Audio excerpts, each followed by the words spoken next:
Good morning, traders. Welcome to today's market review. This is Fred Razek at CMTrading. Today is July 19, 2018, and today is Thursday morning. So looking at the economic events of the day, earlier this morning, employment change numbers coming out of Australia, and then later this morning, out of United Kingdom, monthly retail sales numbers coming out. Now, these numbers are not earth-shattering, just that you know, but if there are any surprises, you do want to know that they're coming out. Now, looking at the Aussie USD, we'll take a look at that in just a moment, but there's much more going on in the indices. If we take a look at that, very hot market right now.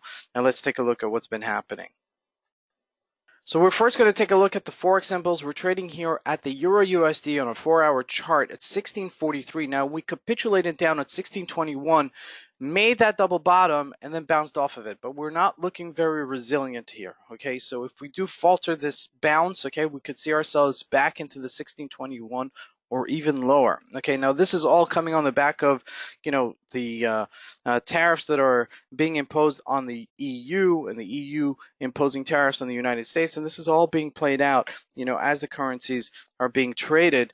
And sure enough, we're getting this very choppy market, which is great for intraday traders, for traders that are looking to trade range-bound kind of currencies, and this is exactly what we're getting. So the lower range right here is 1621. If we do break that, we can see it go back down to the 115-ish level. Okay, so that's important to keep that in mind. Now, if we do bounce, we really need to bounce above the moving averages for us to get to the 1691-ish level, and then I would actually consider it. But right now, it looks a little bit weak. Now, looking at the GBPUSD, we did bounce as well, but over here, we didn't make a double bottom. Okay, we receded down to the support line of 130.32, as you can see here, and bouncing at 71. So we're about 30 pips above it. But again, you got to see if this is just a dead cat bounce and it's going to go back down to its lows and maybe break even lower. Now, looking at the USD Swiss franc, beautiful trade, really tremendous opportunity right here. If you look, we had this previous resistance levels right here, finally broke it, okay, on this side. But we did break it down on one time previously, but right here was solidifying it. Okay, now if this continues to march on, okay, I think we could get back to this one level. Okay, and at that level, I just want to see a trade between these two ranges. Okay, ultimately, between this 101 flat, okay, 1 flat and 99.92-ish level, I think that we could have a nice range here if we do get between these two ranges. So keep that in mind as today continues to trade there in the Swiss franc. Now, jumping into the USD ZAR, not much happening from yesterday, 1327, but just keep an eye on it if it does continue to trickle down, because it has been known to do that. Okay, and as the correction is happening, I think we're kind of consolidating here at this stage, so I don't expect much out of it, but keep that in mind. Aussie USD had a nice bounce this morning, okay, as you can see, 74.41, and ultimately 74.14, excuse me, but ultimately has to have some resilience, has to break above the 74.26, this resistance line, for us to show some sort of, maybe retrending on the upside, but I don't think it's going to happen. I think we're going to be trending between these two ranges, the upper range 74.73, the lower range 73.45, and keep that in mind as we continue to trade there. Now, gold, very weak. 12.23, we're down $1 this morning, so not much to say about it. We're looking at a weekly chart, and that's where we have to reference it back to, because we're really in new territory here.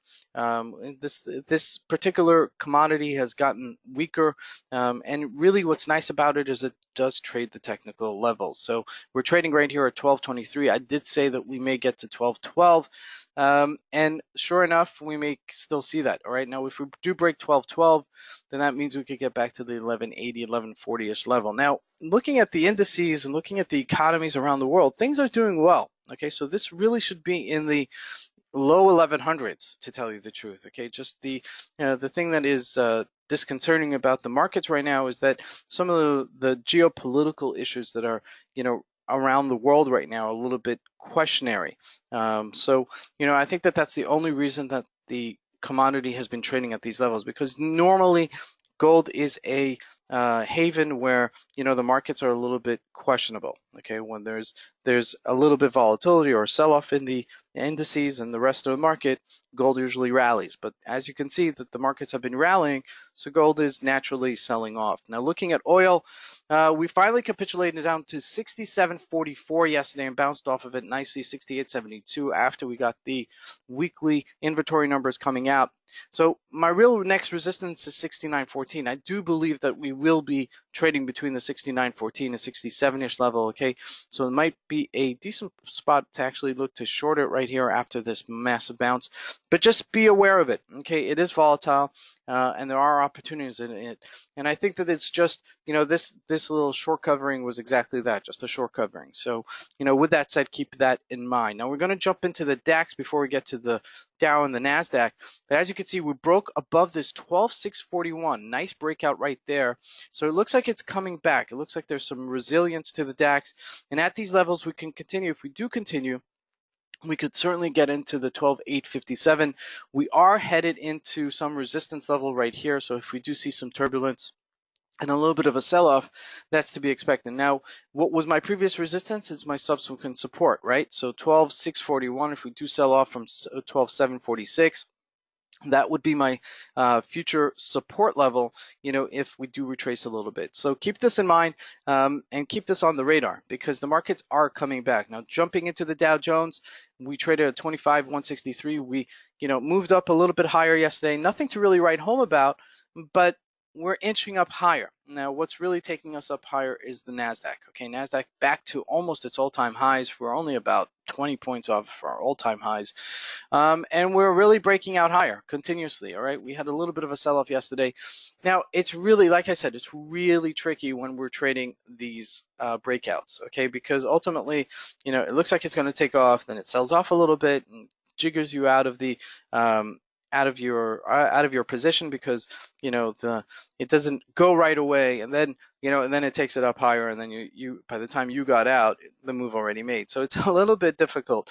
So you just got to wait for the pullbacks and, you know, really put yourself into a short stop loss to make sure that you're not losing more than you need to in order to make it up above. Now, Facebook and Amazon selling off a little bit from 210 to 209-ish level, okay, but still on its dead highs, I would call it, right? Amazon as well, you know, 1841. Amazon's having a Prime Day, if you guys know about that.